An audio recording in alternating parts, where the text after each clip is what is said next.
ठीक है, कोई हरे बात नहीं। कृष्ण गुरु दंडवत प्रणाम। दंडवत प्रणाम, हरे कृष्ण। कोई एक ही व्यक्ति पढ़ेगा जिनके पास हिंदी भागवतम है। हाँ, मोबाइल से पढ़ सकते हैं या कॉपी है तो बहुत अच्छी बात, कोई प्रॉब्लम नहीं।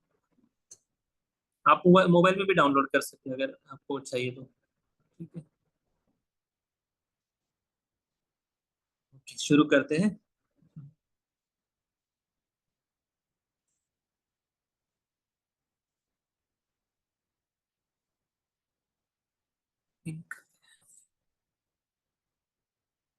ओम नमो भगवते वासुदेवाय।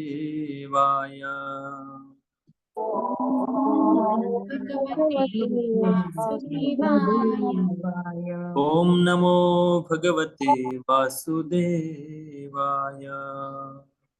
ॐ नमो भगवते वासुदेवाय। ओम नमो भगवते वासुदेवाय। ॐ नमो भगवते वासुदेवाय।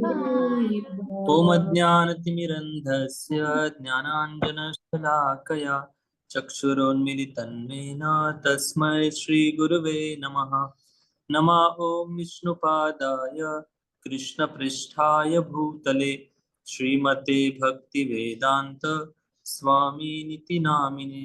नमस्ते सारस्वती देवे गौरवाणी प्रचारिणे निर्विशेष शून्यवादी पाश्चात्य देशतारिणे। वाञ्छाकल्पतरुभ्यश्च कृपा सिन्धुभ्येव च पतितानां पावनेभ्यो वैष्णवेभ्यो नमो नमः। जय श्री कृष्ण चैतन्य प्रभु नित्यानंद श्री अद्वैत गदाधर श्रीवासादि गौर भक्तवृंद। हरे कृष्णा कृष्णा कृष्णा हरे हरे, हरे राम राम राम हरे हरे। ओके, हरे कृष्णा। तो सभी भक्तों का हार्दिक स्वागत है आज के ऑनलाइन श्रीमद् भागवतम क्लास में। तो हम श्रीमद् भागवतम से पहले स्कंद की दूसरे अध्याय का शीर्षक है दिव्यता तथा दिव्य सेवा। इस अध्याय से हम चर्चा कर रहे हैं। तो हमने अभी तक 19 नंबर श्लोक तक हम चर्चा कर चुके हैं। आज से 20 से आगे चर्चा करेंगे। ठीक है, तो कैसे भक्ति का विकास होता है, धीरे धीरे कैसे भक्ति में एक साधक की उन्नति होती है, इसका वर्णन इस सेक्शन में चल रहा है। 16 नंबर श्लोक से यही वर्णन हो रहा है। तो अभी पिछले श्लोक में 19 नंबर श्लोक में हमने देखा था कि कैसे वो साधक रुचि के स्तर पर आता है और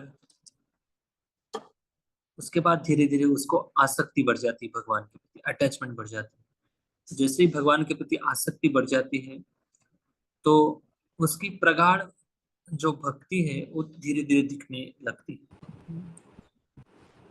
तथा तदा रजस्तमो भावा काम लोभा दयाश्रय चेत एतिर अनाविद्धम स्थितम सत्वे प्रसीदति।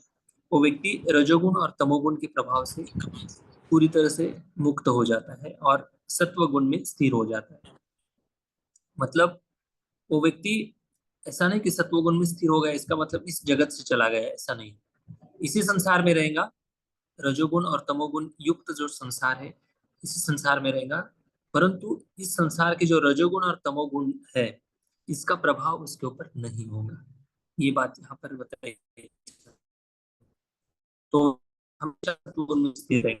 उनका लक्षण है कि ज्ञान में स्थिर रहना, सब कुछ स्पष्टता है उसके पास। मैं आत्मा हूँ, मैं शरीर नहीं हूँ। हाँ, मैं शरीर में रह रहा हूँ ये तो उसको पता है, लेकिन उसको पूरी तरह से ज्ञात है कि मैं आत्मा हूँ और आत्मा का कर्तव्य क्या है, इसको सबसे ज्यादा प्रायोरिटी दे रहा है आत्म कल्याण के लिए। तो ये बात सत्वगुणी व्यक्ति के लक्षण की है। तो आज हम 20 नंबर श्लोक से चर्चा आगे करेंगे। ओके, श्लोक इस प्रकार से है, स्क्रीन पर दिखाई दे रहे, पढ़ सकते मेरे साथ। एवं प्रसन्न मनसो एवं प्रसन्न मनसो प्रसन्नमनसो भगवत भक्ति योगतः भगवद्भक्ति योगतः भगवत तत्व विज्ञानम भगवत् विज्ञानम् मुक्त संगस्य जायते। मुक्त संगस्य जायते। हाँ, एवं प्रसन्न मनसो भगवत भक्ति योगतः भगवत तत्व विज्ञान मुक्त संगस्य जायते। अभी ये जो अवस्था है उस व्यक्ति का जैसे ही रजोगुण और तमोगुण खत्म हो जाता है तो वो व्यक्ति प्रसन्न हो जाता है और साथ साथ भक्ति में भी वो उन्नति कर लेता है। तो उसका जो चित्त है, यहाँ पर मन शब्द बोला गया है लेकिन इसका अर्थ केवल मन नहीं है बल्कि पूरा चित्त भी हो जाता है। चित्त में अ, मन बुद्धि और अहंकार तीनों चीजें आती है। बुद्धि भी शुद्ध हो जाती है उसकी, मन भी शुद्ध हो जाता है और इन मन और बुद्धि के ऊपर जो संस्कार है रजोगुण और तमोगुण के जन्म जन्मांतर के, उस संस्कार से हृदय पूरी तरह से शुद्ध हो जाता है। और जैसे ही शुद्ध हो जाता है वो व्यक्ति तो प्रसन्न हो जाता है। मतलब अगर कोई बहुत दिन से किसी हॉस्पिटल में एडमिट है या बहुत दिन से कोई किसी बीमारी को झेल रहा है और बार बार उसको हॉस्पिटल जाना पड़ता है, ट्रीटमेंट चल रही है कई दिनों से, तो अगर वो व्यक्ति उस बीमारी से मुक्त हो जाता है तो कैसा लगता है उसको? बहुत अच्छा लगता है ना, प्रसन्नता लगती है, खुश हो जाता है वो व्यक्ति। तो वैसे ही ये बात है।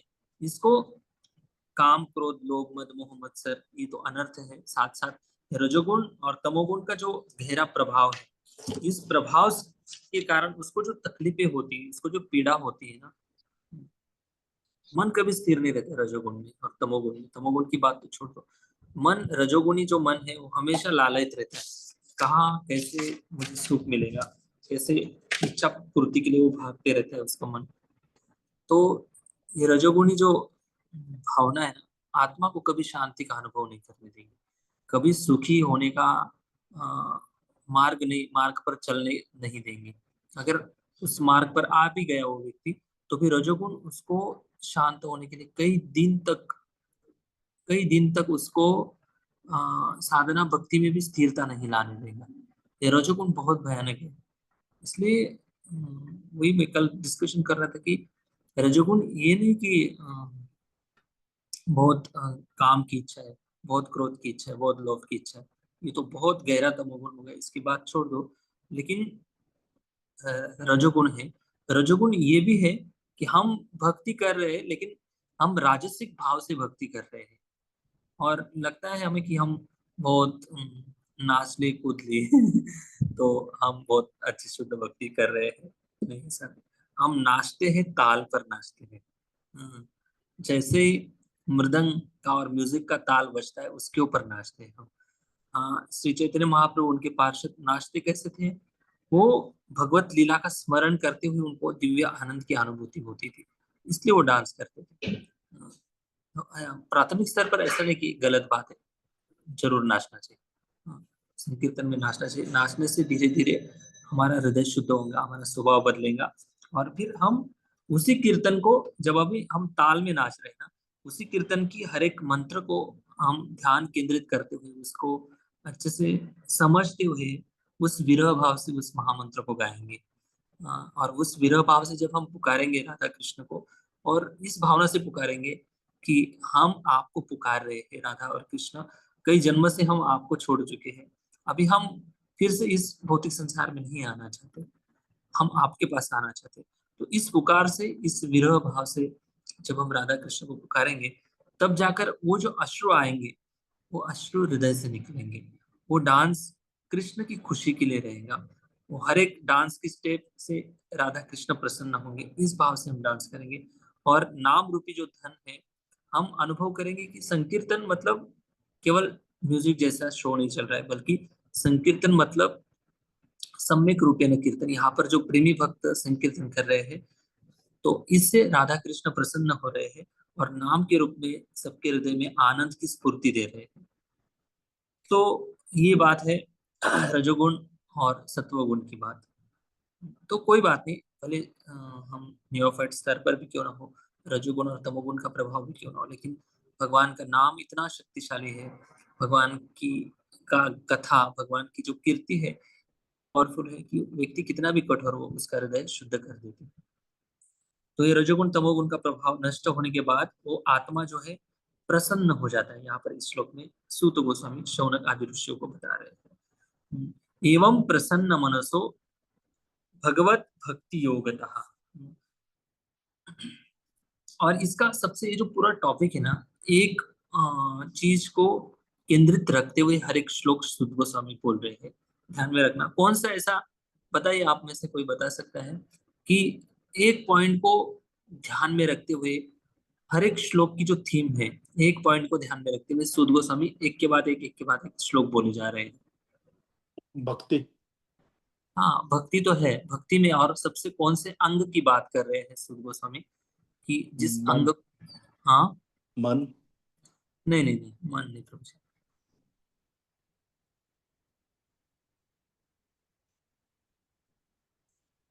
सेवा भाव। नहीं नहीं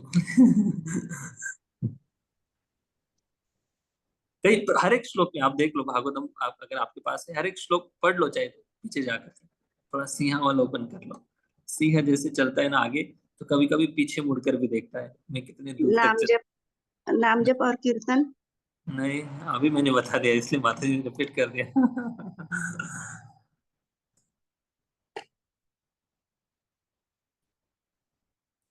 भगवान की कथा के बारे में सुद गोस्वामी बोल रहे हैं, ध्यान से सुनिए। हर एक श्लोक में वही थीम चल रही है।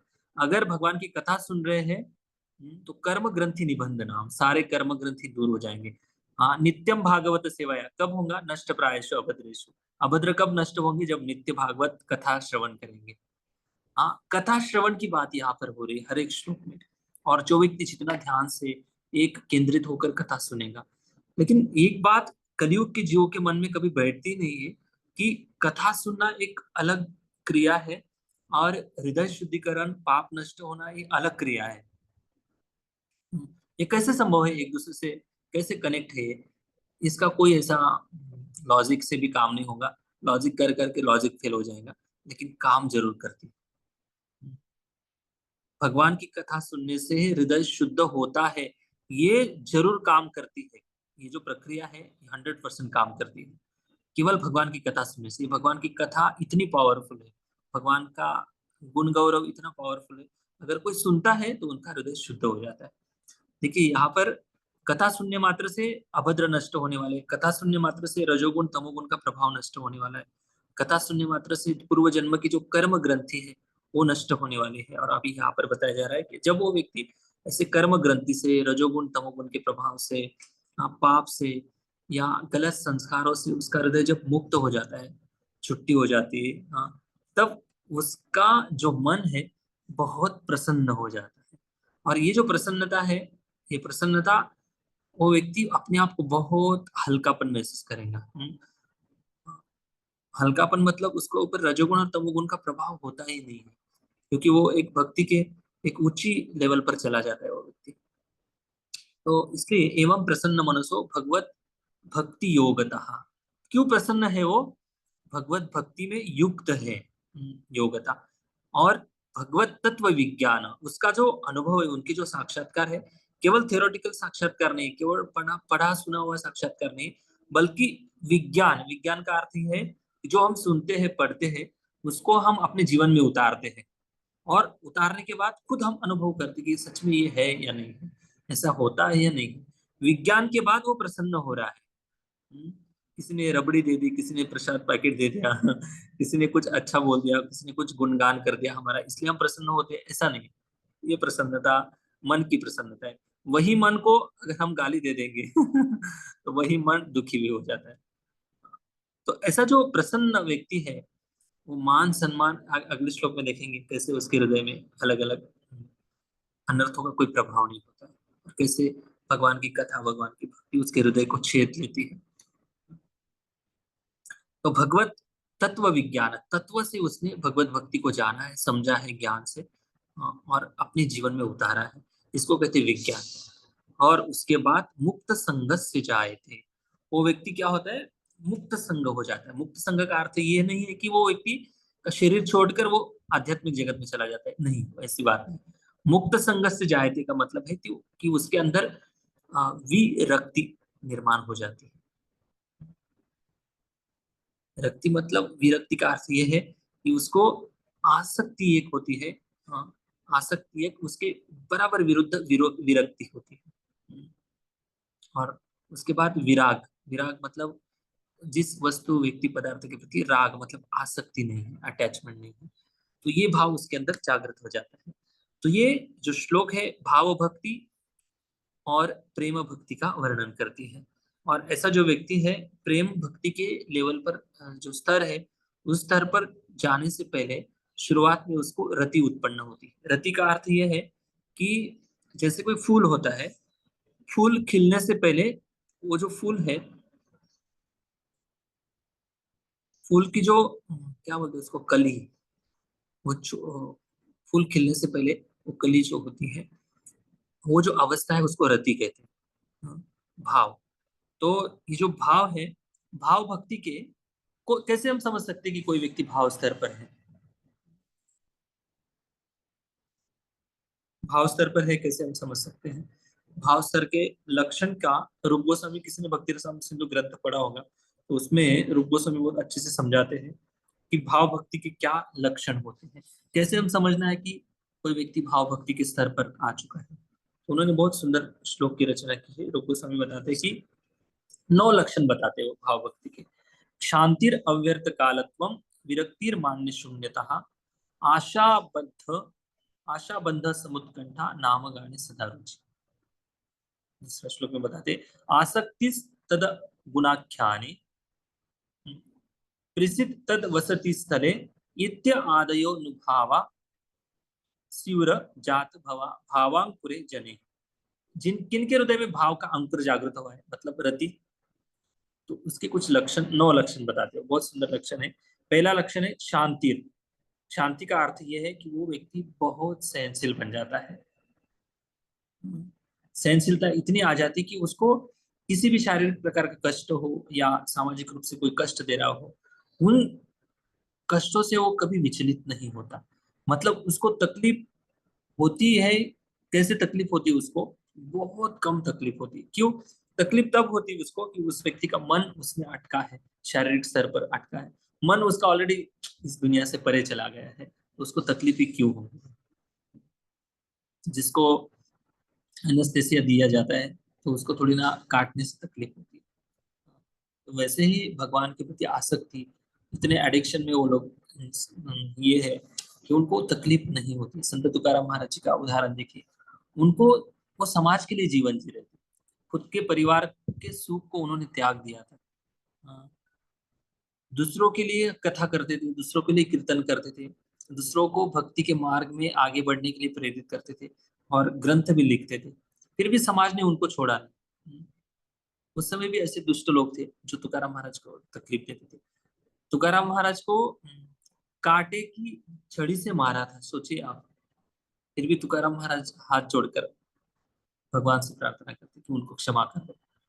हरिदास ठाकुर को 22 मार्केट में मारा गया था कोड़े से, फिर भी हरिदास ठाकुर भगवान को प्रार्थना कर रहे इनको माफ कर दो। तो ये जो सहनशीलता है कहाँ से आती है, किसका बल है सहनशीलता का? ये भक्ति का बल है। ये भक्ति के बल से सहनशीलता आती है। इसलिए अलग अलग टेक्निक से हम थोड़ा सा अपने आप को चतुरता से स्थिर रख सकते हैं, लेकिन अंदर से जब फोर्स आता है ना, उस फोर्स को टेक्निक नहीं यूज हो रहा है, टेक्निक काम नहीं करती। बड़े बड़े टेक्निक वाले फेल हो जाते हैं। एक माइंड कंट्रोल के सेमिनार दे रहे थे कोई व्यक्ति, एंगर कंट्रोल, तो अपने स्टूडेंट को बता रहे थे कि वहां से नोटबुक लेके आओ। वो सुन ही नहीं रहा था। एक बार बोला, नहीं सुना था, दूसरी बार बोला वहां से नोटबुक लेके आओ, तीसरी बार बोला आपको बताया ना मैंने वहां से नोटबुक लेके आओ, अगर नहीं सुनेंगे तो आपको मैं पीट दूंगा, मार दूंगा। और तैयारी किसकी चल रही है? एंगर कंट्रोल की, माइंड कंट्रोल की। तो ये बात है, टेक्निक से थोड़ी बहुत हम जब होश में रहते हैं तब कंट्रोल कर सकते हैं, लेकिन जब अंदर से फोर्स कंट्रोल के बाहर चला जाता है तब टेक्निक काम नहीं करती। इसलिए बाहरी टेक्निक पे काम करनी है, ठीक है थोड़ी बहुत, लेकिन अंदर काम करना बहुत जरूरी है। अंदर के फोर्स जो बाहर आते हैं उन फोर्स के ऊपर काम करना बहुत जरूरी है। तो ये पहला गुण है भाव भक्ति के लक्षण, शांति, क्षमाशीलता मतलब सहनशीलता। अव्यर्थ कालत्व। अव्यर्थ कालत्व का अर्थ है कि वो व्यक्ति किसी भी अवस्था में अपने जो टाइम है, काल मतलब टाइम, इसका हमेशा सदुपयोग करता है। उसको पता है कि मेरा टाइम भक्ति में जा रहा है या भक्ति को छोड़कर अन्य कामों में, जो भक्ति में प्रगति करने के लिए बाधा है, ऐसे कामों में जा रहा है। इसको कहते हैं अव्यर्थ काल। और वो हमेशा भगवान का गुणगान स्मरण करने में व्यस्त रहता है। तीसरा है विरक्ति।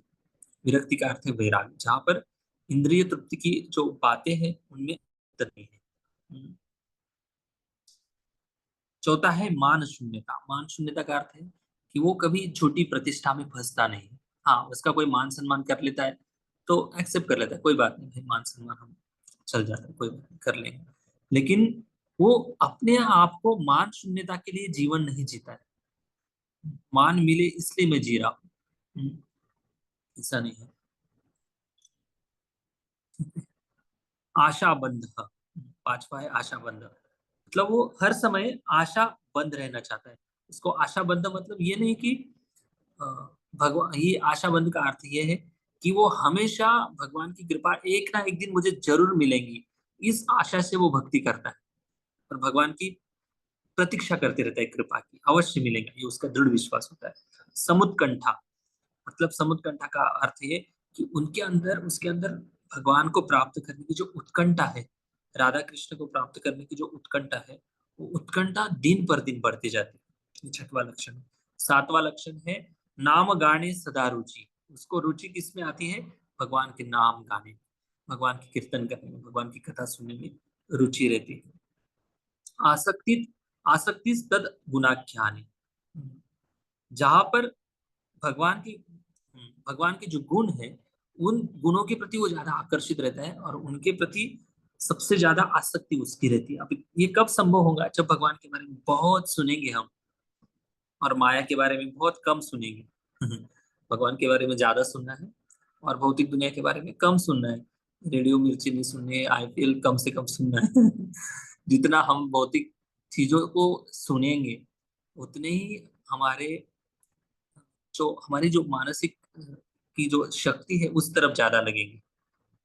तो इसको सही मार्ग पे अगर लगाना है तो सबसे ज्यादा भगवान की नाम गाने सदा रुचि, सद आसक्ति तद गुणाख्याने, भगवान के गुणों का ज्यादा गुणगान करना पड़ेगा। लास्ट वाला है प्रसिद्ध तत् वसति स्थले। ऐसे जगह पर रहना है, स्पेशली विशेषता भगवान के धाम में निवास करना है हो सके तो, नहीं तो भगवान की मंदिर में रहना है। अगर मंदिर में रहने का मतलब ये नहीं कि केवल हम मंदिर में घर छोड़कर रहना है, ऐसा नहीं। जो मंदिर की जो वाइब्रेशन है, मंदिर की जो ऊर्जा है हमारे घर पर लानी है, मंदिर से सीखना है, मंदिर से एनर्जी लानी है। हम जहां पर भी रह रहे हैं उस स्थान को मंदिर जैसा बना देना है और हो सके उतना वृंदावन जाना है। मैं वृंदावन का ही क्यों नाम ले रहा हूँ। वृंदावन अगर फिजिकली जा सकते हैं तो बहुत अच्छी बात है। साल में एक बार तो यात्रा तो कहीं ना कहीं हम घूमने चले जाते हैं, है ना। बच्चों को जब छुट्टी लगती तब तो हम चले जाते हैं घूमने। हो सके वृंदावन में जाना है और केवल घूमना नहीं है। वृंदावन में हम बरसाना चले गए, नंदगांव चले गए, गोकुल महावन, ऐसे कई जगह कई बार घूम चुके हैं। लेकिन ऐसी यात्रा भी करो कि बहुत ऐसे गुप्त स्थान है वृंदावन में राधा कृष्ण की लीला का, उनके ऊपर मनन चिंतन करना है, स्मरण करना है, अच्छे से नोट्स बनानी, वहां पे जाकर भक्तों से सुनना है और उस वृंदावन का अनुभव करना है। तो ये धाम में निवास करने की भी एक उत्कंठा है भाव भक्ति के लक्षण के। ठीक है, तो ये 9 लक्षण है जिनका भाव स्तर पर जिनकी प्रगति हो चुकी है। ठीक है, तो उदाहरण के अगर देखेंगे हर एक लक्षण के ऊपर अलग अलग बहुत सारे उदाहरण हैं, बहुत क्लास लंबी हो जाएंगी। कहने का मतलब ये है कि एवं प्रसन्न मनस्वी, जो 20 नंबर श्लोक है, इसको कहते हैं भाव स्तर का जो आनंद है भक्ति रसामृत सिंधु में, इसको सांद्रानंद विशेषात्मा कहा है। मतलब इस आनंद की तुलना किसी से भी नहीं हो सकती, इतना दिव्य आनंद मिलता है उस व्यक्ति को। इसीलिए वो व्यक्ति रजोगुण और तमोगुण के प्रभाव उसको स्पर्श नहीं कर पाते। उसको रजोगुण और तमोगुण का प्रभाव उसके ऊपर स्पर्श नहीं होता है। मुक्त संगस्य जायते, ऐसा व्यक्ति हमेशा मुक्त अवस्था को प्राप्त कर लेता है, विरक्ति को प्राप्त कर लेता है। ठीक है। भागवतम जिनके पास है, माता जी शायद स्क्रॉल डाउन नहीं कर पाएंगे। रीना माता जी, आपके पास भागवतम है? यस प्रभु जी है। हाँ जी, पढ़िए 20 स्क्रॉल नंबर कर किताब। पाऊंगी अभी प्रभु जी, हाँ, स्क्रॉल कर पाऊंगी प्रभु जी अभी फिलहाल। कोई बात नहीं। हाँ, रीना माता जी पढ़ लीजिए भागवतम, अभी नहीं भी हुआ तो ठीक भी है। पढ़ लेंगे। तात्पर्य। भगवत गीता 7.3 में कहा गया है कि हजारों सामान्य मनुष्यों में से कोई एक भाग्यशाली होता है जो जीवन सिद्धि के लिए प्रयत्नशील होता है। अधिकांश लोग रजोगुण तथा तमोगुण से प्रेरित होते हैं और इस प्रकार वे काम, इच्छा, लोभ, अज्ञान तथा निद्रा में सदैव लिप्त रहते हैं। ऐसे अनेक मनुष्य रूपी पशुओं में से कोई एक ऐसा वास्तविक रूप में मनुष्य होता है जो मानव जीवन की जिम्मेदारी को जानता है और निर्दिष्ट किए गए कर्तव्यों का पालन करते हुए जीवन को पूर्ण बनाने का प्रयास करता है। जीवन में इस प्रकार की सफलता प्राप्त किए हुए हजारों व्यक्तियों में से कोई एक व्यक्ति भगवान श्री कृष्ण के विषय में वैज्ञानिक ढंग से जान सकता है। भगवत गीता 18.55 में भी कहा गया है कि श्री कृष्ण के विज्ञान को केवल भक्तियों की प्रक्रिया के द्वारा जाना जा सकता है। ठीक इसी बात की उपर्युक्त श्लोक में पुष्टि हुई है। कोई भी सामान्य व्यक्ति, यहाँ तक कि जिसने मानव जीवन में सफलता प्राप्त कर ली है, वह भी भगवान के विषय में सही या वैज्ञानिक ढंग से जान नहीं सकता। मानव जीवन में सिद्धि तभी प्राप्त होती है जब वह यह समझ लेता है कि वह पदार्थ का प्रतिफल नहीं अपितु आत्मा है, और ज्यों ही वह यह समझ लेता है कि उसे पदार्थ से कुछ लेना देना नहीं है, त्यों ही वह भौतिक लालसा त्याग देता है और आध्यात्मिक जीवन के रूप में अनुप्राणित हो जाता है। यह सफलता तभी मिलती है जब मनुष्य रजोगुण तथा तमोगुण से ऊपर उठ गया हो, या दूसरे शब्दों में जब वह योग्यता के आधार पर वास्तविक रूप में ब्राह्मण शब्द सत्वगुण का प्रतीक है। अन्य सारे लोग जो सत्वगुण में नहीं है, वे या तो क्षत्रिय, वैश्य, शूद्र या शूद्रों से भी अधम होते हैं। उत्तम गुणों के कारण ब्राह्मण अवस्था मनुष्य जीवन की सर्वोच्च अवस्था है। अतः जब तक मनुष्य में कम से कम ब्राह्मण के गुण न हो, तब तक वह भक्त नहीं हो सकता।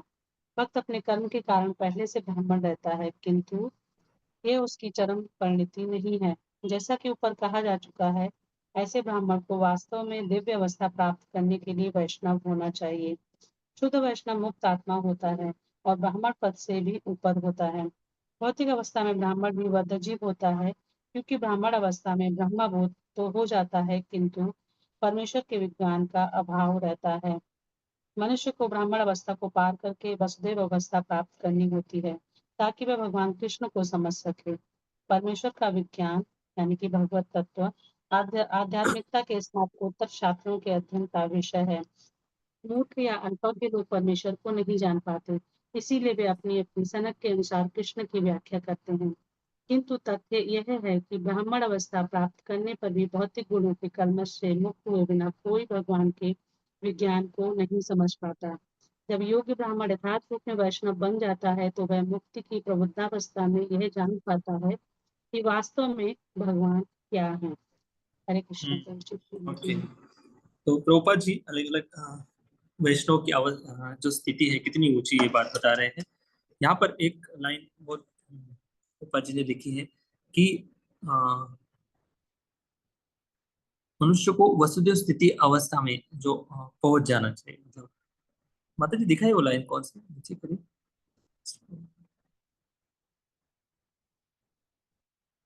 वेट, हाँ बस बस बस बस। हाँ करेक्ट। मनुष्य को ब्राह्मण अवस्था को पार करके वसुदेव अवस्था प्राप्त करनी होती है, ताकि वह भगवान कृष्ण को समझ सके। हाँ, वसुदेव अवस्था क्या होती है, कोई किसी को पता है? हमने कई बार इसके ऊपर हमने चर्चा की है। ब्रह्मभूत अवस्था।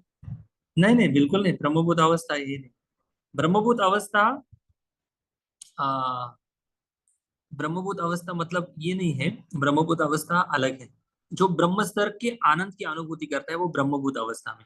लेकिन कौन सा 14वें अध्याय में श्लोक, या कौन सा, ब्रह्मभूत प्रसन्न आत्मा न सोचिति न कांक्षति समा सर्वेषु भूतेषु मदभक्ति लभते परम। जब वो व्यक्ति ब्रह्मभूत अवस्था में चला जाता है, तब जाकर मेरी भक्ति उसको प्राप्त होती है। ये भगवान कह रहे हैं भगवद गीता के 14वें अध्याय में। हाँ, ये भक्ति इतनी दुर्लभ है।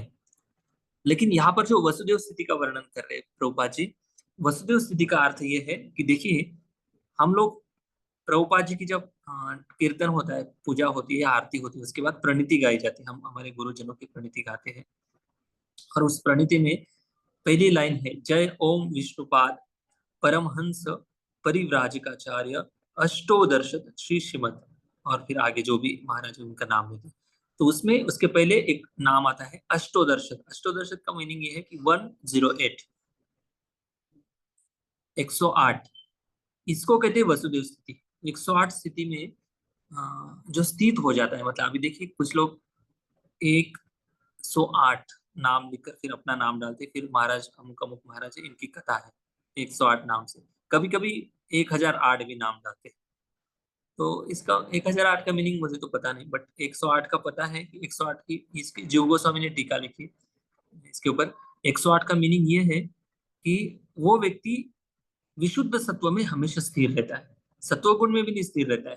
तमोगुण, रजोगुण, सत्वगुण, इस भौतिक दुनिया के जितने भी 3 गुण हैं, इससे परे जो विशुद्ध सत्व गुण है, आध्यात्मिक जगत का जो गुण है, गुण का मतलब यह है कि उस मानसिकता में वो जीता है, आध्यात्मिक जगत की वातावरण में जीता है। शरीर इस संसार में है, लेकिन आध्यात्मिक जगत की मनस्थिति में वो व्यक्ति जीता है, इसलिए उसको उसका नाम के आगे 108 लगाया जाता है।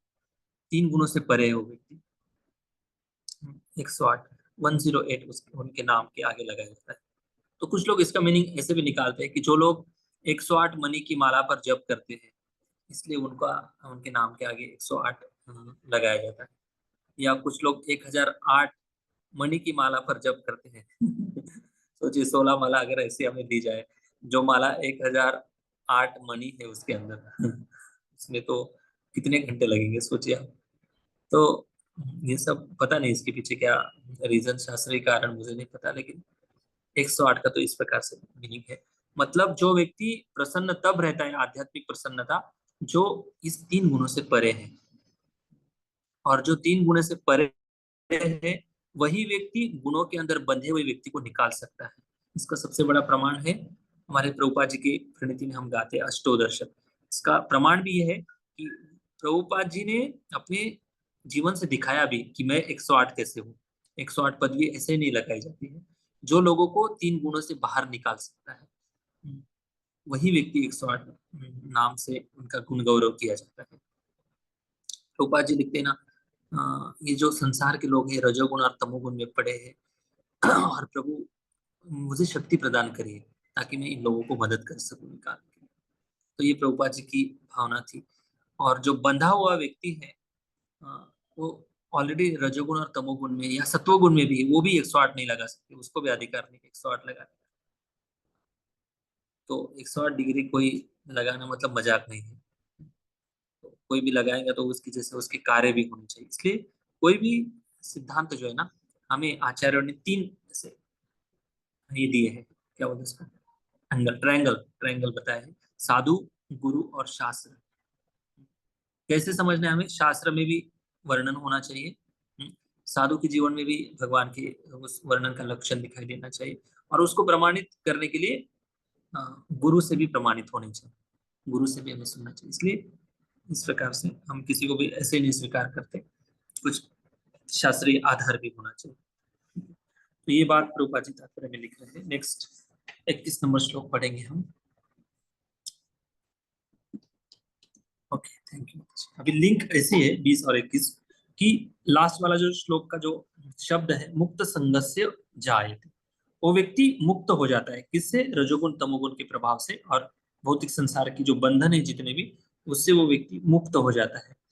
फिर मुक्त होना मतलब क्या, प्रक्रिया कैसी होती है, किससे वो कैसे मुक्त हो जाता है और किसके प्रभाव से मुक्त होता है, इसका वर्णन 21 नंबर श्लोक में। ठीक है, और भी विस्तार से वो कैसे मुक्त होता है इसका। जैसे ऑपरेशन किया जाता है ना, कोई डॉक्टर ऑपरेशन करता है, तो उस ऑपरेशन क्यों किया जाता है, क्योंकि कुछ ना कुछ गंदगी है या कुछ ना कुछ भी प्रॉब्लम है शरीर में, तभी तो ऑपरेट होता है। तो इसलिए कैसे किससे वो व्यक्ति मुक्त होता है, उसका चित्त कैसे शुद्ध होता है, इसका वर्णन 21 नंबर में देखेंगे। भिद्यन्त्य हृदय ग्रंथि छिन्दन्ते सर्व संशयः क्रियन्ते चास्य कर्माणि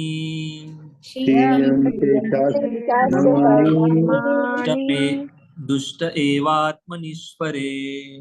दृष्टे हाँ देखिए बहुत सुंदर श्लोक है। भिद्यन्ते, इसका पहले मीनिंग पढ़ लेते हैं, ट्रांसलेशन पढ़ लेते हैं। इस प्रकार हृदय की गांठ भीग जाती है और सारे संशय छिन्न भिन्न हो जाते हैं।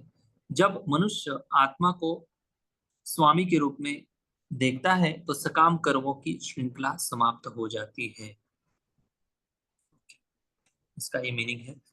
भिद्यन्ते हृदय ग्रंथि, हृदय ग्रंथि का अर्थ है कि ग्रंथि जो होती है मतलब बहुत जटिल है, किसी के हृदय में जन्म जन्मांतर की जो ग्रंथि है, अनादिकाल से, अनादिकाल अनादि कर्म फले भव विशार नव जले, भक्ति विनोद ठाकुर जी लिखते हैं अनादिकाल से कोई टाइम काउंट नहीं कर सकता, इतने जन्म से हम इस संसार में। और इसीलिए श्री चैतन्य महाप्रभु लिखते हैं कि चेतो दर्पण मार्जनम भव महादावाग्नि निर्वापनम। भक्ति की जो चिंगारी होती है, सबसे पहले शुरुआत होती है भक्ति की चिंगारी की, और धीरे धीरे धीरे धीरे जैसे भक्ति की चिंगारी बढ़ती है अग्नि के रूप में, और जब महादावाग्नि के दावाग्नि का स्वरूप प्राप्त करेंगी तब जाकर उसके सारे अनर्थ नष्ट भ्रष्ट हो जाएंगे, तब जाकर हृदय पूरी तरह से शुद्ध हो जाएगा। और ये जो ग्रंथि है, ग्रंथि मतलब गांठ, गांठ बहुत जन्मों की गांठ है हमारे हृदय में, और इन गांठों को निकालना है तो भगवान की हरि कथा, भगवान का नाम, भगवान की भक्ति यही एकमात्र शुद्ध कर सकती है। तो देखिए यहाँ पर विद्यन्ते हृदय ग्रंथि छिन्दन्ते सर्व संशया क्षीयन्ते चास्य कर्माणि दुष्ट एवात्मनीश्वरे।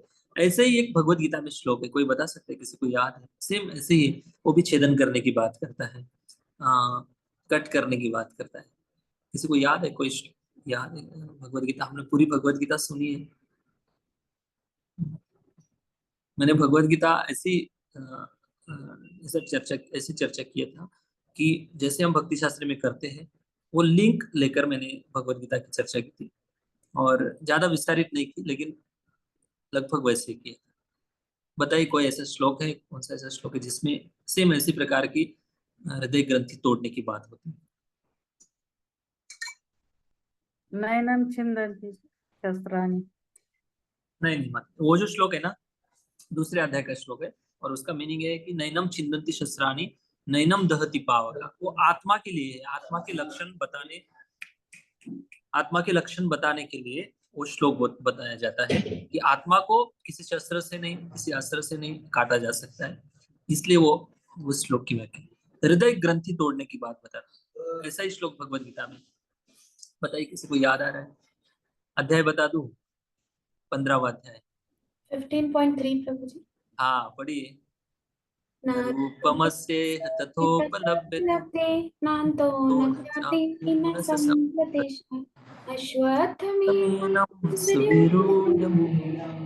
अस्त्रं दृढ़ेन छित्त्वा। हाँ, वो भी छित्त्वा की बात है, दृढ़ता की कुल्हाड़ी से उसको तोड़ना है। लेकिन वो श्लोक और इस श्लोक में भले समानता हो, दोनों श्लोक तोड़ने की बात कर रहे हैं, लेकिन दोनों के तोड़ने का जो इंस्ट्रूमेंट है, दो तोड़ने का जो बल है, दोनों का अलग अलग है। बताइए भगवत गीता 13 से 18 तक कौन सा सेक्शन है? भक्ति, कर्म या ज्ञान है? ज्ञान है ना प्रभु जी? ज्ञान, हाँ। ज्ञान योगी जो लोग होते हैं ना, वो वैराग्य की, और वैराग्य कैसे? दृढ़ता की, दृढ़ता चाहिए वैराग्य के लिए। उस वैराग्य के बल पर वो लोग उस कर्म ग्रंथि को तोड़ते हैं, मतलब अपनी साधना पर, अपने ज्ञान के बल पर उस आसक्ति को तोड़ते हैं। लेकिन यहाँ पर ये भक्ति का ग्रंथ है भागवतम, भागवतम भक्ति का ग्रंथ है। इस पर ज्ञान मार्गी जैसे हम अपने प्रयास से नहीं तोड़ सकते, ये भक्ति के बल पर तोड़ने वाला है, भक्ति के बल पर ये सब आसक्ति तोड़ने वाली, ये बात यहाँ पर सुध गोस्वामी बता रहे हैं। विद्यन्ते हृदय ग्रंथि, हृदय के अंदर जो अहंकार की गांठ है, बहुत जन्मों की अहंकार की गांठ है, और इस गांठ को तोड़ना है। देखिए जितने हम भक्ति से दूर रहेंगे, जितने हम भक्ति की कम से कम प्रैक्टिस करेंगे, जितने हम बाद में करेंगे, यार भक्ति कहाँ जाना भी कहाँ है, अभी तो उम्र है इतनी, अभी हम 40 साल के, 45-50 साल के, अभी और टाइम है, बाद में भक्ति को सीरियस लेंगे, अभी कितनी जरूरत नहीं। हाँ ले सकते, कोई प्रॉब्लम नहीं। भक्ति आपके लिए 10 जन्म को भी छूट देती, 1000 जन्म की छूट देती, कोई प्रॉब्लम नहीं। घूम लो भौतिक संसार में, जो करना है कर लीजिए। लेकिन लॉस क्या होगा पता है? नुकसान ये होने वाला है कि हमारे हृदय में ये जो गांठें है ना, ये भौतिक संस्कार की प्रैक्टिस, भौतिक संसार में एंजॉय करने की जो संस्कार है, बार बार बढ़ते जा रहे, बढ़ते जा रहे। जितना वो व्यक्ति दूर जाएगा उतना ही उसको पास आने के लिए टाइम लगेगा। हाँ, भक्ति आने के लिए, भक्ति किसी को इग्नोर नहीं करती, भक्ति किसी को नकार नहीं देती कि आप मत आओ भक्ति मार्ग में। भक्ति में आप कैसे भी किसी भी अवस्था में आओ, भक्ति माता भगवान की भक्ति इतनी कृपालु है, आपको कभी भी कौन से भी जन्म में, कौन से भी योनि में आपको चांस देगी। लेकिन कैंसर, समझो किसी को कैंसर की बीमारी हो गई है, फर्स्ट स्टेज है, सेकंड स्टेज है, तो क्योर होने का चांस है। लेकिन थर्ड स्टेज के ऊपर चला गया है वो व्यक्ति, तो उसको बहुत ज्यादा केमो देना पड़ता है ना। तो जितना ज्यादा केमो देंगे उतनी ज्यादा उस व्यक्ति की तड़प होती है, तकलीफें होती है उसको। तो इसलिए हो सके उतनी कम, 1-2 केमो में काम चला ले भाई, ठीक हो जाए इस बीमारी से, भौतिकता की बीमारी से, भक्ति में आगे बढ़ जाए। तो ये बात हिंदन के हृदय ग्रंथि अनादि काल के जो हमारे कर्म फल है उसको तोड़ देती है भक्ति। भक्ति मार्ग का पालन करने का जो फायदा है इस श्लोक में बताया जा रहा है।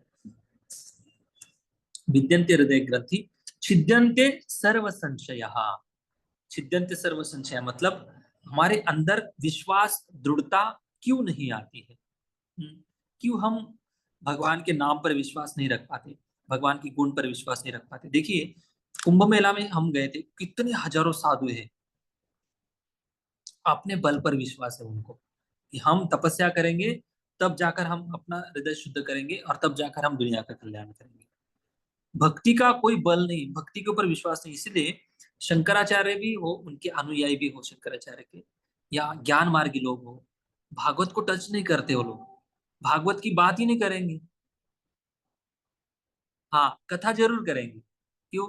कुछ लोग ज्ञान यज्ञ लिखते, उनके कथा के जो पोस्टर बनाते हैं उनके ऊपर लिखते हैं हाँ अमुक अमुक महाराज है, उनका ज्ञान, भागवत कथा ज्ञान यज्ञ। भाई कितना अपमान कर रहे भागवतम का। भागवतम में पहले ही बता दिया है ज्ञान योग तपस्या, ये भागवत का फल नहीं। भागवत में केवल और भक्ति, भक्ति और भक्ति। वो भागवत कथा में, सॉरी उनकी कथा में भागवत इसलिए जोड़ देते हैं क्योंकि उनको पता है कि ज्यादा समय लोग नहीं बैठेंगे भाई, ज्ञान मार्ग की चर्चा करेंगे तो लोग धीरे धीरे उठ के चले जाएंगे, अगली कथा में हमारे स्टेटस कम हो जाएंगे। इसलिए वो धीरे धीरे कृष्ण की लीला भी बता देते, कथा भी बता देते, लेकिन बाद में क्या बताएंगे? ये सब ब्रह्म से आया है और हम भी ब्रह्म है, ये सब गड़बड़ है।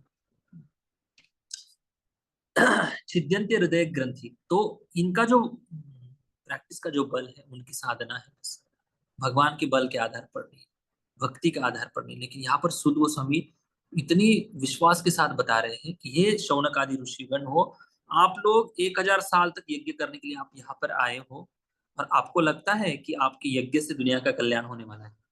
हाँ ठीक है, हो भी जाएगा। कितने लोगों का कल्याण कर पाएंगे आप? कलयुग है, कलयुग में यह यज्ञ विधि चलने वाली है। भगवान की कथा घर घर तक पहुंचाओ, भगवान का गुण गौरव, भगवान का नाम घर घर तक पहुंचाओ।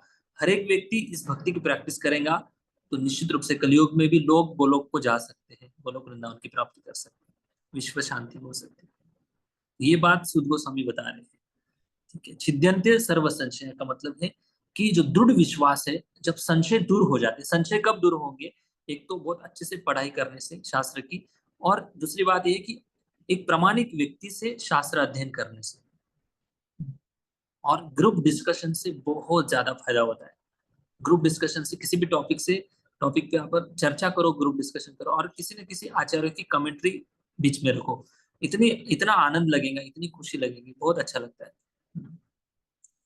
ग्रुप डिस्कशन करो भक्ति ग्रंथों के ऊपर, तो इससे क्या होगा? हमारे संशय दूर होंगे, जो बहुत सारे संशय है मन में वो अपने आप दूर होते जाएंगे, और धीरे धीरे संशय जैसे दूर होते जाएंगे वैसी हमारी जो भक्ति की जो श्रद्धा है वो और ज्यादा मजबूत हो जाएंगे, और ज्यादा गाढ़ी हो जाएंगे, फिर और हम भक्ति में आगे बढ़ने के लिए प्रयास करते रहेंगे।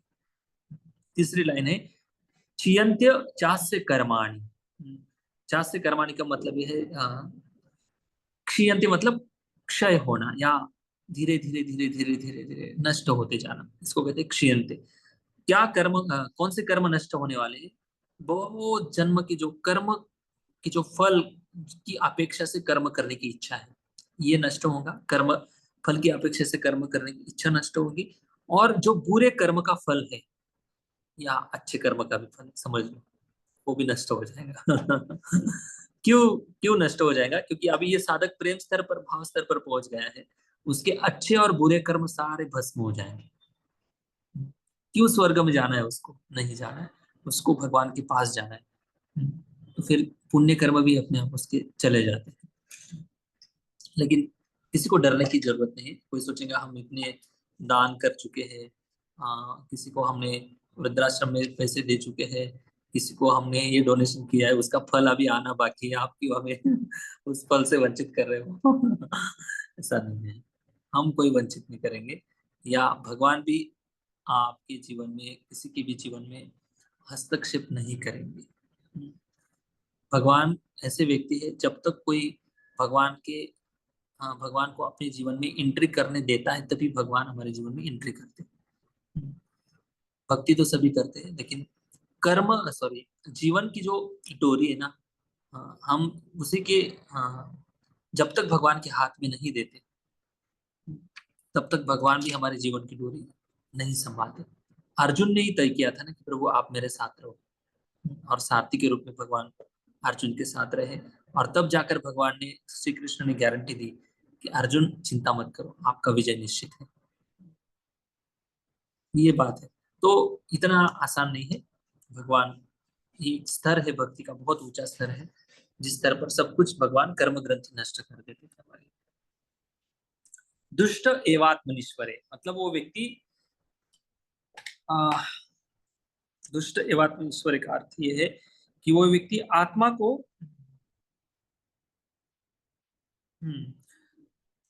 अपने आप को और आत्मा को भी वो स्पष्ट रूप से देख सकता है। मतलब अपने आप को देखना मतलब क्या है? कि अपनी जो स्वाभाविक स्थिति है, उस स्वाभाविक स्थिति को वो देखता है, अच्छे से समझता है, और भगवान को भी वो कनेक्ट कर पाता है। ये जो लक्षण है, ये प्रेम स्तर के भक्त के लक्षण के बाद उसके जीवन में सब कुछ, इसको कहते हैं आत्यंतिक प्रलय। आत्यंतिक प्रलय का अर्थ ये कि भौतिक संसार का तो प्रलय हो गया, समझो स्वर्ग लोग तक नष्ट हो गए, उसके बाद ब्रह्मांड भी नष्ट हो गया, सारे लोग महाविष्णु के इसमें चले गए। लेकिन 4 प्रलयों में से ये भी एक प्रलय है, सारी हृदय की अहंकार की गांठ टूट जाती है, सारे कर्म ग्रंथि टूट जाती है, तब वो आत्मा भगवान के पास चला जाता है। इसको बोलते हैं कर्म ग्रंथि टूटना। मृत्यु होने से कोई भगवान के पास नहीं जाता है। मृत्यु मतलब जैसे वस्त्र बदलना है, वैसे मृत्यु मतलब शरीर ट्रांसफर करना है, बस, और कुछ नहीं। मृत्यु मतलब भगवान के पास जाना बिल्कुल नहीं। भगवान के पास जाने के लिए ये सारे लक्षण जब तक नहीं होंगे, तब तक भगवान के पास जाने की कोई संभावना नहीं है। ठीक है, तो ये बात शास्त्र की बात है क्या? हाँ, ये एक बात ये है कि अगर कोई व्यक्ति बहुत प्रामाणिक है, तीव्रता से भगवान की भक्ति करना चाहता है, और भगवान उसको हेल्प भी करते, उसको मदद भी करते, चाहे तो भगवान एक क्षण में उसके हृदय को शुद्ध करके भगवान अपने पास ले जा सकते हैं। ये सब भगवान स्वराट है। स्वराट मतलब पूरी तरह से भगवान स्वतंत्र है, उनको किसी शास्त्र के बंधन से भगवान बंधे नहीं जाते हैं, भगवान कुछ भी कर सकते। लेकिन यहाँ पर इस प्रकार की बात की चर्चा की जाती है। तो कुछ लोग कहते हैं, विश्वनाथ चक्रवर्ती ठाकुर इस पर कहते हैं कि शास्त्र में कई ऐसे उदाहरण है, जैसे ध्रुव महाराज। ध्रुव महाराज ने केवल 6 महीने में भगवान को प्राप्त कर लिया, और 5 साल के बालक थे। क्या भगवान ऐसे हमसे कर सकते? अगर हम कर, भगवान हमसे अगर ऐसे करते हैं, तो फिर हम भगवान की कृपा का ही बस वेट करते रहेंगे। तो आचार्यगण बताते कि ऐसी आलसी मनोधारणा त्याग दो। ध्रुव महाराज को 6 महीने में भगवान प्राप्त हो गए, हमको भी प्राप्त हो जाए। तो ऐसा नहीं होता है। ये जो केस होती है ना, ऐसे जो प्रसंग होते हैं, इसको कहते हैं अपवादात्मक। क्या बोलेंगे इसको इंग्लिश में? क्या शब्द है? याद है, एक्स, ऐसा कुछ शब्द है अपवादात्मक। मतलब कभी कभी ऐसे हो सकता है, किसी किसी के लाइफ में ऐसे हो सकता है। हर एक के लाइफ में ऐसे हो सकता है, ऐसा नहीं कि नहीं हो सकता, लेकिन भगवान आलसी लोगों को पर कभी कृपा नहीं करेंगे। भगवान प्रयास करने वालों पर कृपा ज्यादा ज्यादा जल्दी करेंगे। तो हमें अपने, एक्सेप्शन हाँ प्रभु जी, exception exception, okay, thank you thank you. हाँ, ऐसे जो केस होती है बहुत कम होती है, ठीक है। तो उसके जैसे हमें वेट नहीं करना है, हमें ये जो अभी मैप दिया गया है इस मैप से हमें चलना है। हाँ, गोलोक जाने का मैप है, भगवान के पास पहुंचने का मैप है। 16 नंबर से 22 नंबर श्लोक तक ये मैप है, ठीक है। लास्ट वाला श्लोक ले लेंगे, या तात्पर्य पढ़ना है, सॉरी जी माता जी, पढ़ी तात्पर्य। जी प्रभु जी। तात्पर्य, भगवान का वैज्ञानिक ज्ञान प्राप्त करने का अर्थ है उसी के साथ ही साथ अपने आप को भी देखना। जहाँ तक आत्मा रूप में जीव की पहचान की बात है, उसके संबंध में अनेक कल्पनाएं या एवं भ्रांतियां हैं। भौतिकतावादी लोग तो आत्मा के अस्तित्व को ही नहीं मानते और अनुभव मूलक दार्शनिक आत्मा को बिना स्वरूप वाले निर्विशेष रूप में मानते हैं। किंतु अध्यात्मवादी इस बात की पुष्टि करते हैं कि आत्मा तथा परमात्मा दो विभिन्न सत्ताएं हैं, जो गुणवत्ता में एक समान है किंतु परिमाण में भिन्न भिन्न है। बहुत से अन्य सिद्धांत भी हैं, किंतु जब भक्तियों की विधि से श्री कृष्ण का यथार्थ साक्षात्कार हो जाता है तो ये भिन्न भिन्न कल्पनाएं दूर हो जाती हैं। श्री कृष्ण सूर्य के समान है और परम सत्य विषय भौतिकतावादी तत्व तक गहनतम अर्धरात्रि के समान है। जिन ही हृदय में कृष्ण रूपी सूर्य उदित होता है तो इनमें परम सत्य तथा जीवात्मा संबंधी भौतिक कल्पनाओं का अंधकार दूर हो जाता है। सूर्य की उपस्थिति में अंधकार नहीं रह सकता और अज्ञान के अंधकार में छिपा सापेक्ष सत्य परमात्मा रूप में सबके हृदय में वास करने वाले कृष्ण की कृपा से स्पष्ट रूप से प्रकट हो जाता है। भगवद गीता 10.11 में भगवान कहते हैं कि अपने शुद्ध भक्तों पर विशेष अनुग्रह करने के लिए भगवान स्वयं अपने भक्त के हृदय में शुद्ध ज्ञान का प्रकाश उत्पन्न करके सारे संशयों के गहन अंधकार को दूर कर देते हैं। अतः भगवान द्वारा भक्त के हृदय को प्रकाशित करने का दायित्व अपने ऊपर लेने के कारण जो भक्त उनके दिव्य प्रेमा भक्ति में लगा होता है वह अंधकार में नहीं रह सकता। उसे परम एवं सापेक्ष सत्य के विषय में सब कुछ ज्ञात होता रहता है। भक्त कभी भी अंधकार में नहीं रह सकता और चूंकि भगवान द्वारा उसे प्रकाश प्राप्त होता है अतः उसका ज्ञान निश्चय ही पूर्ण होता है। किंतु जो लोग अपनी खुद की सीमित शक्ति से चिंतन करते हैं उनके साथ ऐसा नहीं होता। पूर्ण ज्ञान परंपरा या निगमनीय एवं अर्थात पूर्ण ज्ञान कहलाता है। एक प्राधिकारी से विनीत श्रोता तक पहुंचता है जो सेवक का समर्पण द्वारा प्रामाणिक होता है। ऐसा नहीं है कि कोई परमेश्वर के प्रमाण को चुनौती भी दे और उन्हें जान भी दे। उन्हें अधिकार है कि ऐसे ललकारने वाले जीव के समक्ष प्रकट ही ना हो। जो परम पूर्ण का शूद्र स्फुलिंग मात्र है और ऐसा स्फुलिंग जो माया के अधीन है। भक्तगण विनीत होते हैं। अतः यह दिव्य ज्ञान भगवान से ब्रह्मा को, ब्रह्मा से उनके पुत्रों तथा शिष्यों को क्रमानुसार प्राप्त होता है। इस विधि में ऐसे भक्तों के अंतःकरण में स्थित परमात्मा द्वारा सहायता मिलती है। दिव्य ज्ञान को सीखने की यही सही विधि है। इस अनुभूति के द्वारा भक्त आत्मा तथा पदार्थ के अंतर को सही सही समझ पाता है, क्योंकि आत्मा तथा पदार्थ की गांठ भगवान द्वारा खोली जाती है। ये ग्रंथि अहंकार कहलाती है, जिससे जीव झूठे ही अपने को भौतिक पदार्थ मानता है। अतः जीव ही ये ग्रंथ ढीली पड़ती है, संशय के सारे बादल तुरंत छट जाते हैं। मनुष्य अपने स्वामी का दर्शन करने लगता है और सकाम कर्मों के बंधन को समाप्त करके वह भगवान की दिव्य प्रेम भक्ति में लग जाता है। भौतिक जगत में जीव स्वयं सकाम कर्म की श्रृंखला की सृष्टि करता है और जन्म जन्मांतर तक इन कर्मों के अच्छे तथा बुरे फलों को भोगता रहता है। किंतु ज्यों ही वह भगवान की प्रेम में सेवा में लग जाता है त्यों ही वह कर्म बंधन से मुक्त हो जाता है और फिर उसके कर्मों से कोई प्रतिक्रिया उत्पन्न नहीं होती। Hare Krishna. Thank you much. Rupa ji का तात्पर्य है ना, पूरी थीम जो है ना, हमने जो भगवत गीता का जो श्लोक किसी को मैंने याद करने बोला आपको, 15.3 ना माता जी, हाँ शायद तीसरा श्लोक था। तो वहां तक जो 15वें अध्याय का जो तीसरा श्लोक है उसके पहले अगर आप जाएंगे, आज का जो तात्पर्य अभी जो पढ़ा ना हमने, रूपा जी कैसे बोले कि कैसे कर्म ग्रंथ से जीव अलग अलग सृष्टि बनाता है।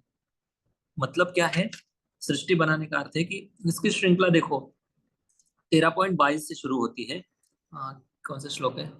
भुक्ति प्रकृति जान गुना, पुरुषा प्रकृतिस्थो ही भुक्ति, पुरुषः प्रकृतिस्थो ही कारणम गुण संगस्य सद असुद्ध निजन्म।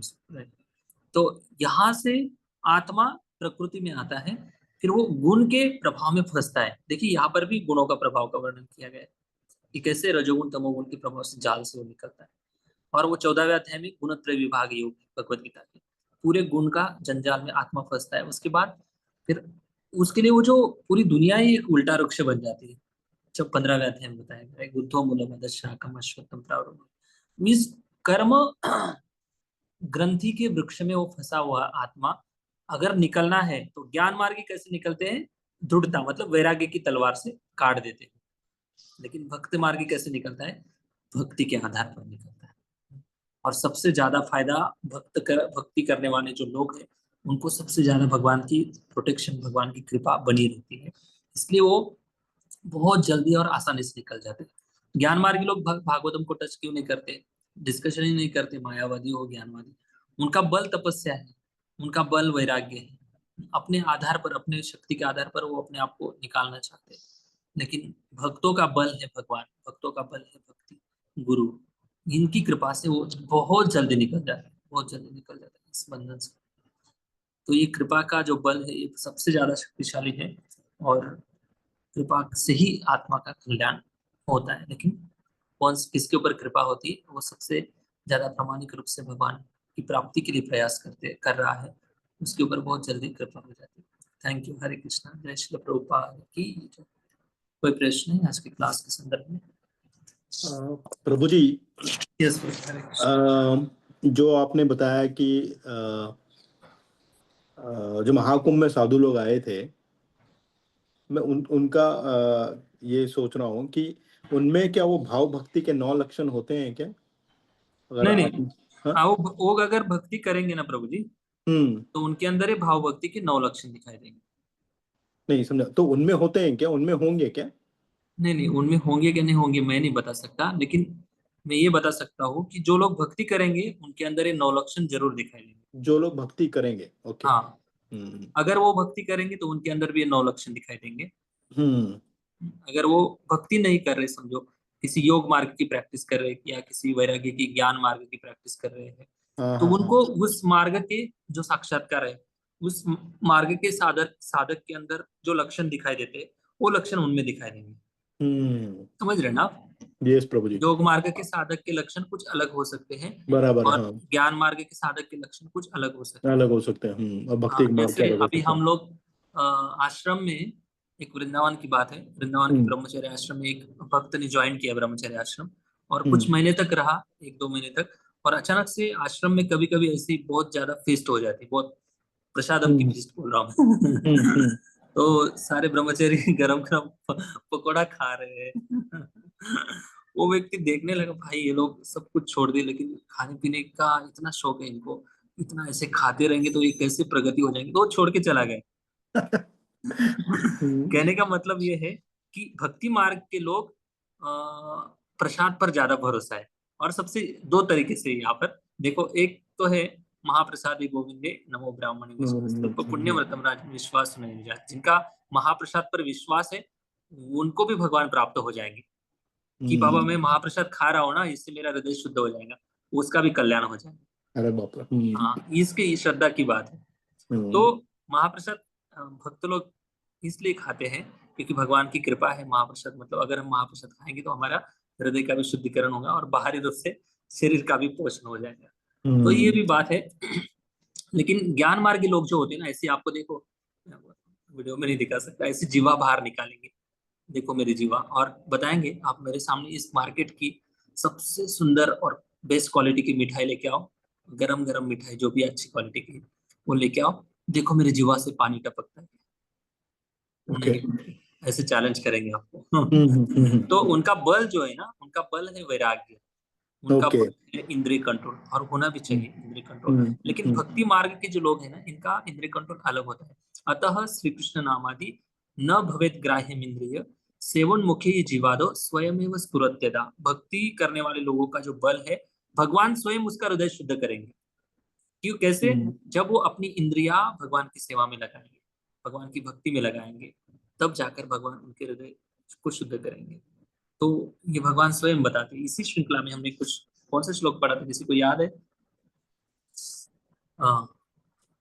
यदनुध्यासिनो नित्यम चिंतन्ति कोविदास्ति से नहीं, उसके पहले तस्मादेकेन मनसा भगवान सात्वतम सिद्धिर हरितोषणम समेज।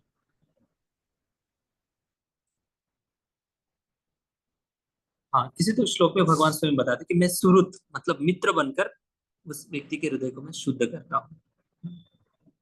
तो ये भगवान भक्ति का बल है। ठीक है। 16 नंबर धन्यवाद प्रभु जी। हाँ 16 में तो शुशु शब्द धाम से वासुदेव कथा रुचि श्यान महत सेवया विप्रा पुण्य तीर्थ निषेवना। धन्यवाद प्रभु जी। Thank you Prabhu ji. Hare Krishna.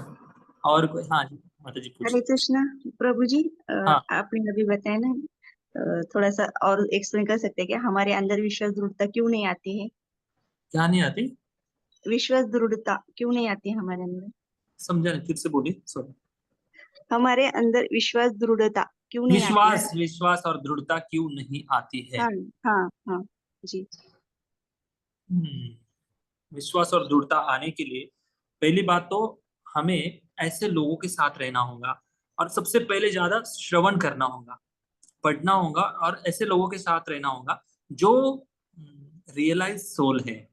Realise मतलब जिनको इस भक्ति मार्ग का साक्षात्कार लेकर वो आगे बढ़े हुए हैं। देखो मुझे एक बात बताइए, आपने जर्नी होम किताब पढ़ा है अपना, ये त्रिशार्पतिक मराठी में जो है, पढ़ा है माता जी? कौन सा प्रभु जी? त्रिशार्पतिक राधानाथ स्वामी महाराज का किताब है। नहीं प्रभु जी, नहीं प्रभु नहीं पढ़ा? हाँ, तो जी। ऐसे भक्तों की जब हम कथा सुनेंगे, ऐसे भक्तों की जब हम स्टोरी सुनेंगे तो आंखें खुल जाती है। तो जैसे आंखें खुलना मतलब क्या है कि हम भ्रम से बाहर निकल जाते हैं और ऐसे भी लोग हैं भाई इस संसार में, क्या उनका दृढ़ विश्वास है भगवान के प्रति। जब हम ऐसे महान भक्तों की कहानियां सुनते हैं, ऐसे भक्तों की संगति में रहते हैं, तो हमारा विश्वास और भी दृढ़ हो जाता है। तो इसलिए ऐसे कहा गया है कि यहाँ भागवत पढ़ वैष्णव स्थाने एकांत चित्त करे चैतन्य चरण। श्री चैतन्य महाप्रभु के हम अनुयायी हैं, उनके मार्ग के ऊपर वो दिए हुए जो उन्होंने मार्ग है उसके ऊपर चलने का प्रयास कर रहे हैं। भागवत कथा रुचि कीर्तन भक्तों की संगति में आकर करना है। यहाँ भागवत पढ़े वैष्णव स्थान, वैष्णव की संगति में आकर करना है। क्यों ऐसे कहा गया है?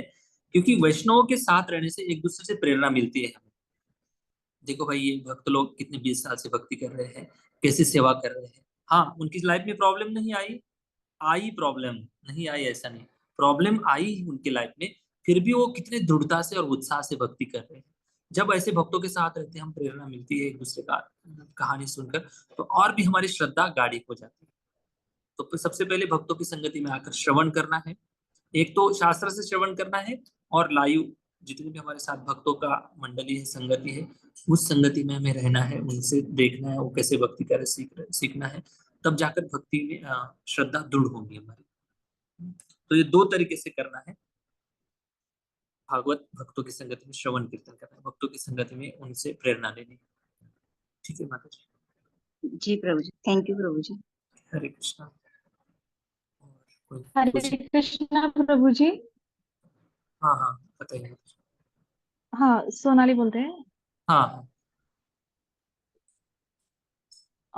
तुम्ही लास्ट लेक्चरला लास्ट नाही सॉरी माहित नाही कुठलं लेक्चर होतं ते, पण तुम्ही एका लेक्चरमध्ये म्हटलं होतं की सगळ्यात श्रेष्ठ ज्ञान मार्ग आहे म्हणून. 4 प्रकारचे भक्त असतात ना, आर्त, अर्थी, जिज्ञासू आणि अजून एक ज्ञानी. ज्ञानी श्रेष्ठ कसा असू शकतो? ज्ञानी श्रेष्ठ असेल तर अहंकार वाढतो ना. अच्छा हाँ। मग और एक श्लोक आगे, उसके आगे भी श्रृंखला है, भगवत गीता की श्रृंखला है। देखो आर्त अर्थात श्रृंखला इस शब्द का अर्थ क्या होता है? श्रृंखला का अर्थ है, मेरे को नहीं समझा। श्रृंखला का अर्थ होता है कि एक टॉपिक दूसरे टॉपिक से कनेक्ट है। अच्छा, रिलेटेबल, रिलेटेड एक दूसरे से है। तो साखळी पण म्हणता येईल त्याला, साखळी. अभी समझिए, आर्त अर्थार्थी जिज्ञासु ज्ञानी, ये भगवान बता रहे। आर्त मतलब दुखी, अर्थार्थी मतलब पैसों की जरूरत है उसको, आर्त अर्थार्थी जिज्ञासु जिसको भक्ति के बारे में या शास्त्र के बारे में जानने की जिज्ञासा है, और ज्ञानी, ज्ञानी थोड़ा विरक्त टाइप का होता है। तो इनमें से भगवान स्वयं बोल रहे हैं कि ज्ञानी मुझे प्रिय है। तो उसके आगे भी एक श्लोक बोलते हैं कि बहुनाम जन्म नामन्ते ज्ञानवान मा प्रपद्यन्ते वासुदेव सर्वमिति स महात्मा सुदुर्लभम।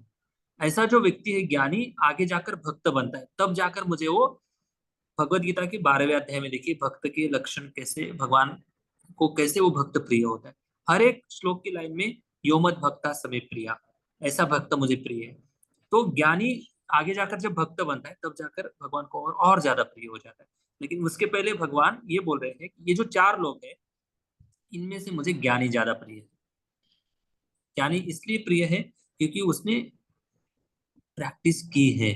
कौन सी प्रैक्टिस की है? मुझे प्राप्त करने की प्रैक्टिस की है। हाँ, भक्ति अभी तक नहीं आई उसके अंदर, लेकिन ज्ञान मार्ग की भी उसने प्रैक्टिस की है। लेकिन कर्मी से भौतिक आसक्ति पर जिसकी ज्यादा है, उनसे वो व्यक्ति बहुत श्रेष्ठ है। उसने प्रैक्टिस किया है, भगवान के लिए त्याग किया है कुछ ना कुछ, इसलिए वो इन तीनों में से वो सबसे ज्यादा भगवान को प्रिय है। ये बात है, तीनों में से प्रिय है, सॉरी 4 में से वो जो चौथा है ज्ञानी वो प्रिय है। समझ रहे आप? जी। अध्याय कुठला आहे प्रभूजी तो? ज्ञान योग एक सेकंड। शायद भक्ती योगच्या आधीच असेल ना? देख लो। 12वां। नहीं नहीं, ये तो 12 वादे तो भक्ति होगी, उसमें भक्त के हाँ लक्षण। हाँ वही उसके पहले होगा शायद। एक मिनट। हम्म, हम्म, हम्म।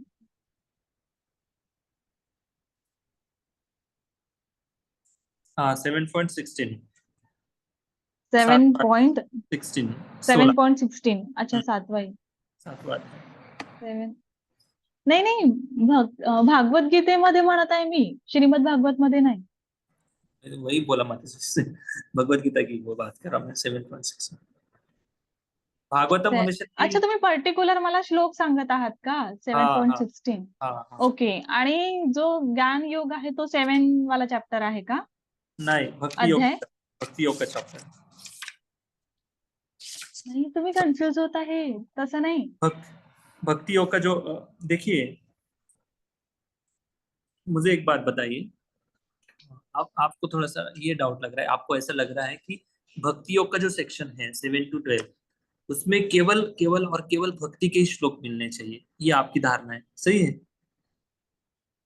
नहीं नहीं नहीं नहीं बिल्कुल नहीं। मैं हाँ। ये बोल रही हूँ कि भक्ति मार्ग 12वां है ना, मतलब भक्ति योग जो है वो 12वें अध्याय में बताया है। 12वां अध्याय में भक्ति योग बताया गया है, लेकिन ठीक 7 है, से हाँ बताइए बताइए। तो भक्ति के पहले ज्ञान आना चाहिए ना, तब जाके तो भक्ति मतलब दृढ़ होगी ना, ऐसा कुछ। नहीं नहीं, वैसा तो कुछ शायद ज्ञान योग पहले है, ऐसा कुछ। मेरे को सिर्फ अब इतना बताओ कि ज्ञान योग का चैप्टर कौन सा है भागवत गीता में? भगवत गीता में ज्ञान योग की चर्चा 13वें अध्याय से लेकर 18वें अध्याय तक ज्ञान योग की चर्चा की गई। पूरा सेक्शन ओके ज्ञान योग का है, ठीक है। ओके और जी प्रभु ज्ञान जी। योगी व्यक्ति की जो क्वालिटी है अगर आपको देखनी है तो 13वां अध्याय 8 से 12 नंबर जो श्लोक है इनमें सारी ज्ञान योग व्यक्ति की क्वालिटी का वर्णन किया गया। आप पढ़ लेना, ठीक है। जी प्रभु जी, हरे कृष्णा, थैंक यू। और कुछ प्रश्न है?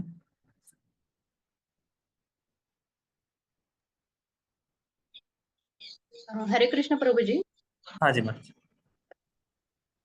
बताइए। 108 माला ही क्यों, 108 ही क्यों मंत्र और 16 माला ही क्यों हम जपते हैं?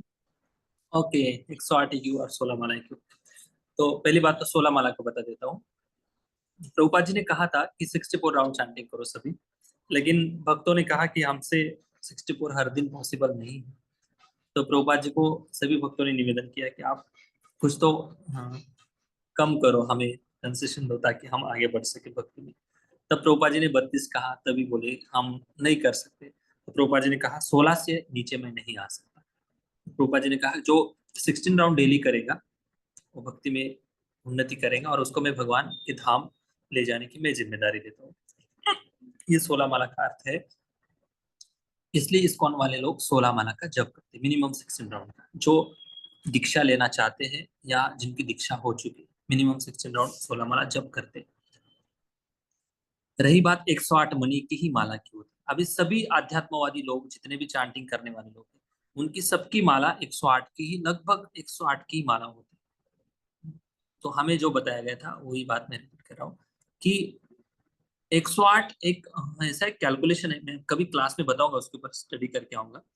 108 एक ऐसी संख्या है पूरे ग्रह नक्षत्र इनका जो ब्रह्मांड का जो कैलकुलेशन है वो कुछ 108 जैसा कुछ काउंट आता है, ऐसा है। तो उसके ऊपर मैं कभी बताऊंगा, इसको मैं अभी याद नहीं आ रहा है। लेकिन दूसरा एक अर्थ है कि उपनिषद जो होते हैं, उपनिषद धीरे धीरे धीरे धीरे हमें भगवान तक पहुंचाने का काम करते हैं। तो उपनिषदों की संख्या 108 है। तो 108 उपनिषदों की संख्या होने के कारण 108 मणि की माला दी गई है हमें। धीरे धीरे हम भी 108 मणि की माला जप करने से भगवान के धाम पहुंच जाएंगे। एक रीजन है। ठीक है। हाँ ठीक आहे. हरे कृष्ण. प्रभूजी, हाँ तुम्ही जसं म्हटलं आता की 108 हा ग्रहांना डिनोट करतो म्हणून नंबर, तर ते त्याचं कॅल्क्युलेशन जर आपण केलं 1+0 1 1+8 9 म्हणजेच 9 ग्रह. मैं तेच म्हणतो, वही बता रहा हूँ मैं आपको कि इसके ऊपर मैं पूरा अभी स्टडी करके आऊंगा, तब अच्छे से बताऊंगा। ठीक आहे. आणि मला एक रिमाइंडर द्यायचं होतं तुम्हाला. ऍक्च्युली काही कारणास्तव मी भागवतगीतेचं एंडिंग मिस केलं. तर तुम्ही बघा कोई बात नहीं, एका कोई बात नहीं. माताजींनी नाही का विचारलं होतं तुम्हाला की निर्विशेषवादी, शून्यवादी वगैरे नाही का? मला त्याच्याबद्दल मलाच नाही सॉरी क्लासमध्ये तो एकदा ते थोडं डिस्कस करा. त्याबद्दल थोडं सांगाल. उसके ऊपर निर्विशेषवादी, पूरा शून्यवादी एक वगैरे. 1.5 घंटा लग जाएगा। उसके ऊपर तर पूरा आपण एक क्लास त्याच्यासाठी घेऊया ना प्लीज. हाँ ले सकते हैं। निर्विशेषवाद क्या है, निराकारवाद क्या है, मायावाद क्या है, ब्रह्मवाद क्या है, जो वाद जितने भी वाद है उन वाद के ऊपर एक घंटा क्लास हो जाएगा। ठीक है, आणि ते शून्यवादीचा आपण एक श्लोक म्हणतो ना प्रभुपादजींसाठी, तो श्लोक एकदा रिपीट करा ना आणि त्या श्लोकचा अर्थ. नमस्ते सारस्वती देवे गौरवाणी प्रचारिणी निर्विशेष शून्यवादी पाश्चात्य देश तारिणी। प्रभुपाद जी ऐसे एक आचार्य हैं जो सरस्वती ठाकुर महाराज की कृपा पात्र, उनकी गुरु की कृपा पात्र है। निर्विशेष और शून्यवादी जो भी लोग हैं, इनका निर्विशेष, शून्यवादी, पाश्चात्य देश तारिणी 3 बात बताई गई। निर्विशेषवादी, शून्यवादी और पाश्चात्य देश तारिणी 3 क्वालिटी प्रभुपाद जी के अंदर थी। निर्विशेष मतलब निर्विशेषवादियों का प्रभुपाद जी ने खंडन किया, उनकी फिलॉसफी का। निर्विशेष शून्यवादी लोगों का भी फिलॉसफी का भी प्रभुपाद जी ने अपने ग्रंथों के माध्यम से खंडन किया है। और पाश्चात्य देश तारिणी, जो लोग भारत छोड़कर जो अन्य देशों में रहते हैं, जिनका उद्धार का कोई मार्ग नहीं है, ऐसे लोगों को भी श्रील प्रभुपाद जी ने उद्धार किया, ऐसे लोगों का भी उद्धार किया। इसलिए ऐसे स्वामी को मैं प्रणाम करता हूँ। ये उनकी स्तुति का प्रणाम मंत्र है। ठीक है जी प्रभु जी, thank you. Okay, Hare Hare Krishna. यहाँ पर रोकेंगे हम। ग्रंथराज श्रीमद् भागवतम महापुराण की जय। श्रील प्रभुपाद की जय। जय. थैंक यू प्रभु. हरे कृष्ण। हरे कृष्णा प्रभु जी, धन्यवाद प्रणाम। दंडवत प्रणाम। हरे कृष्णा प्रभु जी. धन्यवाद प्रणाम. धन्यवाद प्रभु जी प्रणाम. के लिए 3 बार हरे हरि बोल कृष्णा बोलकर प्रभु जी. उनको धन्यवाद धन्यवाद देते हैं. प्रणाम. हरि बोल. हरि बोल. हरि बोल. हरि बोल. हरे कृष्णा प्रभु जी धन्यवाद हरे प्रणाम. कृष्ण प्रभु जी. दंडवत प्रणाम. कृष्ण हरे कृष्णा प्रभु जी. धन्यवाद प्रणाम. हरे कृष्ण दंडवत। हरि बोल.